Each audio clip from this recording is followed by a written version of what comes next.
अब हम लोग पढ़ेंगे सर्वनाम, जिसको खोट्ठा में सर्वनाम कहा जाता है। हिंदी सर्वनाम तो हम लोग जानते हैं, हिंदी सर्वनाम का क्या डिफिनेशन है। तो संज्ञा के बदले जिस शब्द का प्रयोग किया जाता है वो सर्वनाम कहलाता है। सेम उसी प्रकार खोट्ठा में भी होगा। तो देखते हैं, संज्ञाक बदलाय ओकर जघन जौन शब्द के लगवल जाहे ओकरा सर्वनाम कहल जाहे। मतलब बोल रहा है कि संज्ञा के बदले उसके जघन, मतलब यहाँ पे हो गया स्थान, या फिर आप लोग यहाँ पे जगह भी लिख सकते हैं। जॉन, जिस शब्द को लगाया जाता है उसको सर्वनाम कहा जाता है। एग्जाम्पल के लिए, जैसे रामू एगो लड़का है, ऊ 10 क्लास से पढ़े है, ऊ पढ़े बड़ी तेज है, ऊ बराबर फर्स्ट लाने हैं। पहला सेंटेंस में यहाँ रामू है और दूसरा में यहाँ ऊ है। तो जो ऊ का प्रयोग किया गया है वो रामू के लिए ही किया गया है। रामू एक लड़का है, ऊ मतलब रामू 10 क्लास में पढ़ता है, रामू पढ़ने में बहुत तेज है, रामू बराबर फर्स्ट लाने हैं मतलब लाता है। बार बार रामू लिखने के बजाय उसके जगह पे किस चीज का प्रयोग किया गया है, तो ऊ। तो रामू क्या हो गया हमारा, संज्ञा। रामू हो गया संज्ञा, और संज्ञा की जगह पे जिस शब्द का प्रयोग किया जाता है, जैसे ऊ का प्रयोग किया गया, तो ऊ हमारा क्या हो गया, सर्वनाम। तो ऊ यहाँ पे सर्वनाम हो गया। इसके अलावा इसके और जैसे में देख सकते हैं,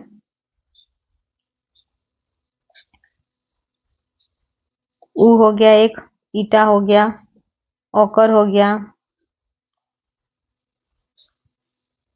कौन हो गया, कोनो हो गया, कोई हो गया। ये सब क्या हो गया, सर्वनाम के ही भेद है। तो सर्वनाम के 6 भेद है। पहला होता है पुरुषवाचक। पुरुषवाचक की जगह पे आप लोग यहाँ पे पुरुष बोधक भी लिख सकते हैं, और कहीं कहीं आप लोगों को वैगेत वाचक भी दिखेगा। तो यहाँ पे उतना लिखने का जरूरत नहीं है। जो हिंदी में आप लोगों ने याद किया है पुरुषवाचक, उसको ही लिख सकते हैं। और हिंदी में भी सर्वनाम के 6 भेद हैं, तो खोट्ठा में भी बस उतने ही भेद है, और नाम भी लगभग लगभग सबका सेम है, तो वही नाम लिखने से भी चलेगा। और खोट्ठा में कुछ अलग अलग बोला जाता है, उसको बता देंगे। तो पुरुषवाचक सर्वनाम में क्या होता है, कथन के कहवैया, मतलब जो कथन को कह रहा है, सुनवैया जो सुन रहा है, और जकर विषय में कहल जाए रहल है, और जिसके विषय में कहा जा रहा है, उस सब खातिर लगवल सर्वनाम शब्द के पुरुषवाचक सर्वनाम कहल जाए। यहाँ पे सर्वनाम मतलब कथन को कहने वाला, सुनने वाला, और जिसके विषय में कुछ कहा जा रहा है, वो सब के लिए जिस शब्द का प्रयोग किया जाता है उसको पुरुषवाचक सर्वनाम कहा जाता है। तो एक एग्जाम्पल के थ्रू से समझ सकते हैं कि मुझे पता था कि कल तुम आओगी।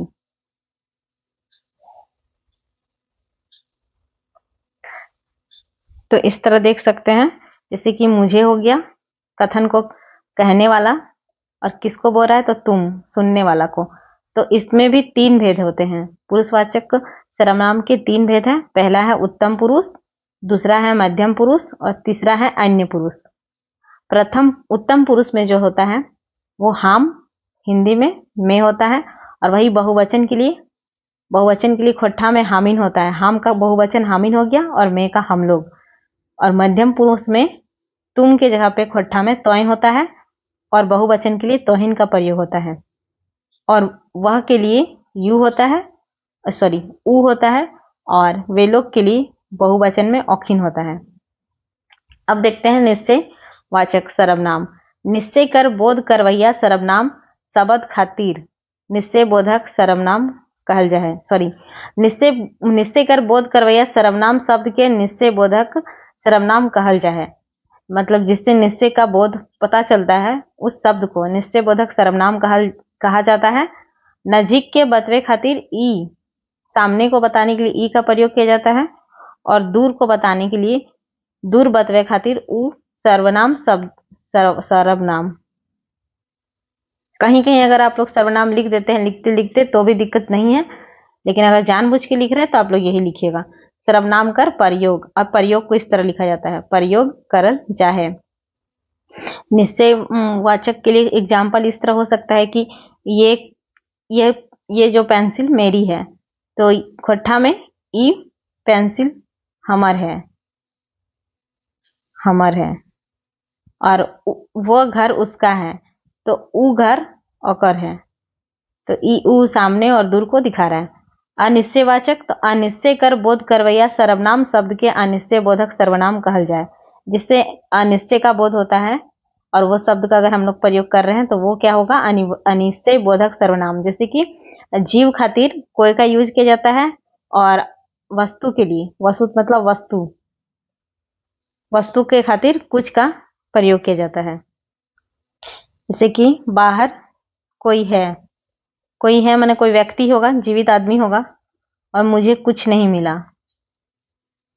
मुझे आप लोगों को एग्जाम्पल उतना देना नहीं है क्योंकि उतना टाइम नहीं मिलेगा और ज्यादा शब्द हो जाएगा। मुझे कुछ नहीं और मिला, तो कुछ नहीं, कोई वस्तु नहीं मिला, तो कुछ का प्रयोग किया जाता है।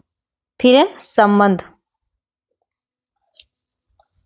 तो संबंध वाचक क्या है, संबंध बतवे खातिर जौन सर्वनाम शब्द के प्रयोग करल जाए उस संबंध बोधक सर्वनाम कहल जाए।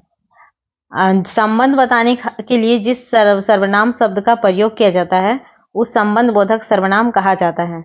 संबंध मतलब होता है नाता या फिर नारजोड़। इस संबंध खातिर जे से का प्रयोग किया जाता है। खोट्ठा में संबंध बताने के लिए जे से का प्रयोग किया जाता है। मतलब जे पहला से रहेगा सेंटेंस का स्टार्ट में और कोई शब्द को जोड़ेगा। मतलब जैसी करनी वैसी भरनी, जो जैसा करेगा वैसा भरेगा। तो जोड़ रहा है दो शब्द को या फिर रिश्ता बता रहा है। फिर है प्रश्नवाचक। प्रश्नवाचक मतलब हो गया, खोट्ठा में इसको सवाल वाची भी कहा जाता है। तो सवालवाची मतलब प्रश्नवाचक सर्वनाम हम लोग पढ़े थे कि जिन सर्वनाम शब्दों से किसी प्रश्न का बोध होता है तो वो मतलब वो प्रश्नवाचक कहलाता है। उसी प्रकार खोट्ठा में भी जिस जीवन शब्द से कोनो सवाल के बोध हवे है वो सवालवाची या प्रश्नवाची सर्वनाम कहल जाए। तो कौन कोनटा की कर प्रयोग प्रश्नवाचक सर्वनाम खातिर करल जाए। और खोट्ठा में कौन कोनटा की का प्रयोग प्रश्नवाचक सर्वनाम के लिए किया जाता है। तो आप लोग यहाँ पे डिफिनेशन भी लिख सकते हैं कि जौन सर्वनाम शब्द के प्रयोग सवाल खातिर करल जाए वो प्रश्नवाचक या फिर सवालवाचक सर्वनाम कहल जाए। फिर है निजवाचक। खुद आपने सर्वनाम कर प्रयोग अपन खातिर हवे है। निजवाचक में होता है जिससे स्वयं का बोध होता है, वो निजवाचक कहलाता है। हिंदी में पढ़े थे हम लोग। तो उस प्रकार इसमें क्या है कि खुद आपने सर्वनाम का प्रयोग अपन खातिर हवे है, तो वह निजवाची मतलब एग्जाम्पल के लिए हो सकता है कि हम अपन काम अपने करबई। तो इस प्रकार हमारा सर्वनाम खत्म हो जाता है। कुछ नहीं, अगर हिंदी में आपको सर्वनाम अच्छा सा आता है तो उसको केवल खोट्ठा में ट्रांसलेट करके लिख लीजिएगा आराम से। उसके बाद है क्रिया। जौन शब्द से कोनो काम हवे या करे बोध हवे है वो क्रिया कहा है। हिंदी में क्या था कि जिस शब्द से किसी काम के होने या हवे है, होने या करना, होने या करने का बोध होता है उसे क्रिया कहा जाता है। तो वही सेम खोट्ठा में ही है कि जौन शब्द से कोनो काम हवे या करे बोध हवे है वो क्रिया कहा है। जैसे में है वो खाहिक, वो खा रहा है। राम जा रहा है, राम जा रहा है।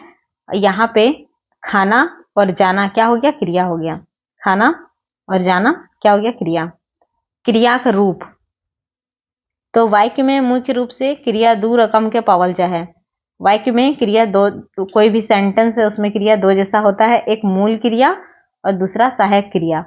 ऊपर के वाक्य खाहिक, यहाँ जो ऊपर का ये सेंटेंस है वो खाहिक, इसमें जो खाना है वो हो गया मूल क्रिया, इसका मूल काम है खाना।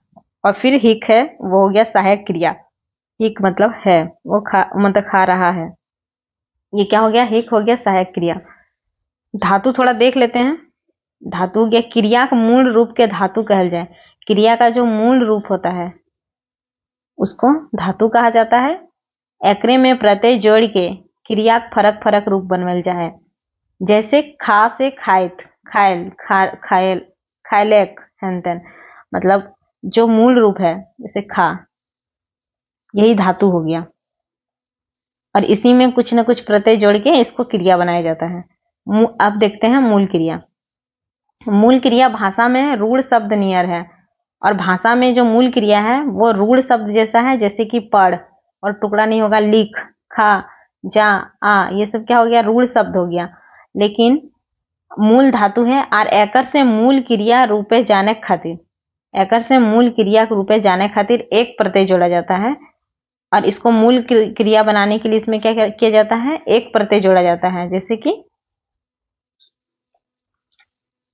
कोई में एक, कोई कहीं कहीं एक, और कहीं कहीं वेक भी जोड़ा जाता है। जैसे पढ़ जोड़ एक, पढ़ेक, लिख जोड़ एक, लिखेक, जाय जोड़ एक, जायक, और आ जोड़ वेक, आवेक। तो क्या मतलब बोला कि जो भाषा में है मूल क्रिया वो रूढ़ शब्द जैसा है, जैसे कि पढ़ हो गया, लिख हो गया, खा हो गया, जा हो गया, और ये क्या है, धातु भी है। और इसमें क्या होता है कि इसको मूल क्रिया बनाने के लिए इसमें एक प्रत्यय या फिर वेक प्रत्यय जोड़ा जाता है, और उसको क्या किया जाता है, मूल क्रिया बनाया जाता है। जैसे कि पढ़ हो गया, ये क्या हो गया, ये धातु हो गया, और इसमें एक जोड़ दिए तो क्या होगा, पढ़ेक, लिख जोड़ एक, लिखे, जा जोड़ एक। तो आप लोग इस तरह एग्जाम्पल दे दीजिएगा।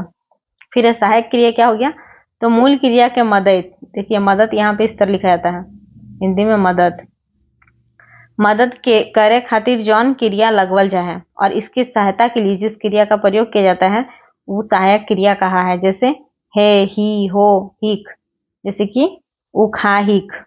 अभी देखें हम लोग, तो बस इतना ही क्रिया का लिखना है। फिर देखते हैं काल।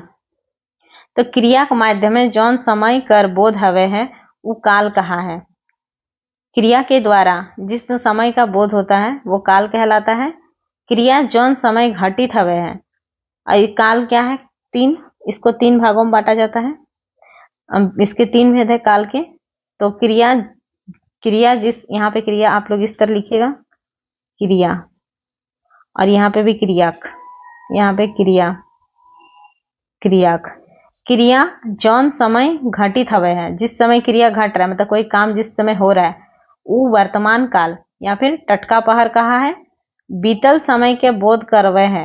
अब बीतल मतलब बीत गया है, उस समय का अगर बोध करा रहा है कोई क्रिया तो वो भूतकाल या फिर बीतल पहर हो गया। और आगू घटित हवे बोध करवे है, आने वाले, भविष्य में आने वाले समय के बारे में अगर कोई बोध करा रहा है तो वो क्या हो गया, हमारा भविष्यत काल या फिर आवेग पहर। तो आप काल के तीन भेद हो गए, वर्तमान काल जिसको टटका पहर बोलते हैं, भूतकाल, बीतल पहर। अगर आप लोग टटका पहर याद रख सकते हैं, एग्जाम में टटका पहर भी लिख सकते हैं, और अन्यथा अगर आप लोगों को वर्तमान काल याद है, भूतकाल याद है, भविष्यत काल है याद, तो आप लोग उसको भी लिख सकते हैं, कोई दिक्कत नहीं होगा। फिर वर्तमान काल, जिसको हम लोग क्या बोलते हैं, टटका पहर भी बोलते हैं। तो वर्तमान काल एक भेद, तो वर्तमान काल का तीन भेद है। वर्तमान काल एक भेद तीन गो है। पहला है सामान्य वर्तमान, चल चलित वर्तमान, और संदिग्ध वर्तमान। सामान्य वर्तमान देखते हैं क्या है, तो जौन क्रिया के रूप से ये पता चले है कि क्रिया मतलब काम टटका पहरे हवे या करेक भाव फूर्चा है। जौन क्रिया के रूप से, मतलब जिस क्रिया के रूप से यह पता चलता है कि काम टटका पहर मतलब वर्तमान का काम वर्तमान काल में ही होने या करने का भाव क्लियर हो रहा है, तो वो सामान्य वर्तमान काल कहाता है, मतलब कहा जाता है। जैसे वो खा है, हिंदी में वो खाता है, तो इस सेंटेंस को देख के क्या लग रहा है कि वो खा है मतलब अभी खा रहा है, वर्तमान समय में ही खा रहा है। फिर है चल चलित वर्तमान, जौन क्रिया के रूप से ही पता चले है कि काम शुरू हैल है और चल रहल है, एखन पूरल नखे, वो चल चलित या फिर अपूर्ण वर्तमान काल कहा है। जौन क्रिया का, जिस क्रिया के रूप से ये पता चलता है कि काम शुरू हुआ है और चल रहा है, अभी तक पूरा नहीं हुआ है, वो क्या कहलाता है, चल चलित वर्तमान काल। जैसे कि हम पढ़ रहल ही, मैं पढ़ रहा हूं, मतलब काम तो शुरू हो गया पढ़ने का, लेकिन कब तक पढ़ेगा, अभी तक चल ही रहा है काम, पूरा नहीं हुआ, मैं पढ़ रहा हूं। अब है संदिग्ध वर्तमान, जौन क्रिया के रूप से टटका पहरे या चलचलित पहरे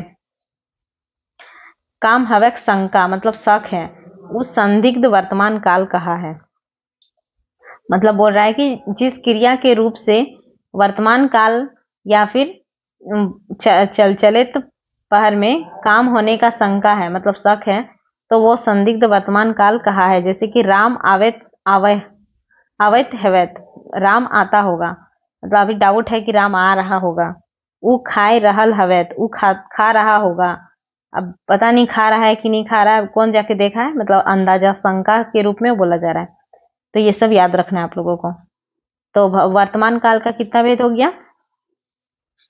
3 भेद। अब आगे देखते हैं भूतकाल, जिसको क्या बोलते हैं? बीतल पहर। बीतल पहर एक 6 गो भेद है। वर्तमान काल का 3 हो गया और बीतल पहर का 6 गो भेद है। जे ई नियर है, इस तरह आप लोग लिख के सेंटेंस बढ़ा सकते हैं। जे ई नियर है, जो इस प्रकार है। एक हो गया सामान्य भूतकाल, फिर है आसन भूत, फिर पूर्ण भूत, फिर संदिग्ध भूत, अपूर्ण भूत, हेतु हेतु मद भूत।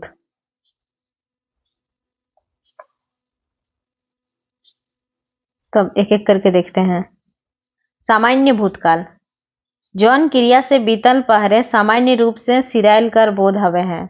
जौन क्रिया से बीतल पहरे सामान्य रूप से सिरायल कर बोध हवे है, वो सामान्य भूतकाल कहा है। जैसे राम आयल, मोहन गेल, सोहन किताब पढ़ रहे। जिस क्रिया से बीते पहर में सामान्य रूप से किसी क्रिया का खत्म होने का बोध होता है, तो वो सामान्य भूतकाल कहा जाता है। जैसे राम आया, राम आइल, मतलब राम आ चुका है। मोहन गेल, मोहन गया, चल गया मोहन। सोहन किताब पढ़ल, सोहन ने किताब पढ़ी। फिर देखते हैं आसन भूत, क्रिया के जौन रूप से ई पता चले है कि काम एखने सिरायल है। क्रिया का जिस रूप से पता चलता है कि काम एखने मतलब अभी, सिराना मतलब खत्म हुआ है। जैसे राम किताब पढ़ल है, राम ने पुस्तक पढ़ी है, मतलब अभी पढ़ी है। तो ये किताब पढ़ल है, तुमने पुस्तक पढ़ी है, तो वो हो गया आसन भूत। फिर है पूर्ण भूत, क्रिया के जौन रूप से ई पता चले है कि काम ढेर पहले सिरायल है। ढेर मतलब ढेर, वो पूर्ण भूत कहा है। मतलब क्रिया का जिस रूप से यह पता चलता है कि काम बहुत पहले ही खत्म हो गया है, वो पूर्ण भूत कहलाता है। जैसे राम रांची गेल रहे, मतलब राम रांची गया था। काम कब मतलब गया भी था और काम खत्म भी हो गया। मोहन किताब पढ़ रहल है, मोहन ने पुस्तक पढ़ी थी। मोहन किताब पढ़ल रहे, मतलब मोहन किताब ने पुस्तक पढ़ी थी। सोहन भात खायल रहे, ये काम बहुत पहले ही खत्म हो गया है। गीता गीत गावल रही, गीता बहुत पहले गीत गा चुकी थी। अब है संदिग्ध भूत, वही शंका है इसमें भी। संदिग्ध मतलब शंका वाला। तो जौन क्रिया से बीतल पहरे काम हवे शक या शंका हवे है, उस संदिग्ध भूतकाल कहा है। जिस क्रिया से बीतल पहर मतलब भूतकाल में कोई काम होने का शंका है होता है, वो संदिग्ध भूतकाल कहलाता है। जैसे राम भात खायल हवेत, राम भात खायल हवेत मतलब राम ने भात खाया होगा। सीता किताब पढ़ल हवेत, सीता ने किताब पढ़ी होगी। मतलब इस शक है कि पढ़ी है कि नहीं पढ़ी है, एक डाउट है कि हाँ पढ़ी होगी शायद। तो गेल हवे, तुम गया होगा, थोड़ा शक टाइप का हो रहा है, तुम गया होगा शायद। फिर है अपूर्ण भूतकाल, तो जौन क्रिया रूप से ई पता चले है कि बीतल पहरे काम तो शुरू हैल मगुर सिरायल कर बोध नाय हवे है, वो अपूर्ण भूतकाल कहा है। मतलब जिस क्रिया रूप से ये पता चलता है कि बीता पहर में काम तो शुरू हुआ था मगर खत्म का पता नहीं चल रहा है, वो अपूर्ण भूत है। तो इसको हम लोग चलायित भूतकाल भी बोल सकते हैं। एकर में सहायक क्रिया रहल हल लगा रहेगा। जैसे कि राम पढ़ रहल हल, राम पढ़ रहा था। अभी हम लोगों ने चलित वर्तमान में देखा कि हम लोगों ने देखा कि हम पढ़ रहल ही, हम पढ़ रहल ही, तो अभी पढ़ रहे हैं, काम खत्म नहीं हुआ है। उसी प्रकार यहाँ पे चलित भूतकाल या फिर अपूर्ण भूतकाल बोल सकते हैं। तो उसमें राम पढ़ रहल हल, इसमें हल लग जाएगा, रहल हल, इसका यही पहचानने का है। और आप लोग को याद भी रखना है कि इसमें रहल हल लगाना है। एक एग्जाम्पल देना पड़ेगा। तो राम पढ़ रहा था, वो सुत रहल हल, वो सो रहा था। हम पढ़ रहल हली, मतलब हम देखे थे कि वो सो रही थी, अब उठी है कि नहीं उठी पता नहीं। हम पढ़ रहल हली, हम पढ़ रहे थे, या फिर मैं पढ़ रहा था। तुम पढ़ रहल हले, तुम पढ़ रहा था। अब पढ़ के उठाए कि नहीं उठाया नहीं पता। अब हेतु हेतु मद, एकर में दो कामक क्रिया रहे हैं। हेतु हेतु मद में क्या है कि इसमें दो काम का क्रिया रहता है, एक काम कर आर दूसर परिणाम कर। एक काम का क्रिया रहता है और दूसरा उसका परिणाम का क्रिया रहता है। पहले क्रिया फल दूसर क्रिया पर पढ़े हैं, एकरे हेतु हेतु मद भूतकाल कहल जाए। तो इसमें दो काम का क्रिया रहता है, एक काम का और दूसरा परिणाम का क्रिया रहता है। पहला जो रहता है वो क्रिया फल का रहता है, मतलब पहले क्रिया फल दूसर क्रिया पर पढ़े। पहला जो क्रिया है उसका फल ही, वो जिस प्रकार का काम करेगा उस प्रकार का परिणाम होगा। तो इसी प्रकार की इसे ही हेतु हेतुमद भूतकाल कहा जाता है। जैसे राम पढ़तलई, तले तो जरूर पास है तल। राम अगर पढ़ता, यहाँ पे दो क्रिया है, पढ़ और पास होना। तो राम अगर पढ़ता तो क्या होता, वो पास हो जाता। तो अगर पढ़ना क्या हो गया, वो उसका कर्म हो गया, मतलब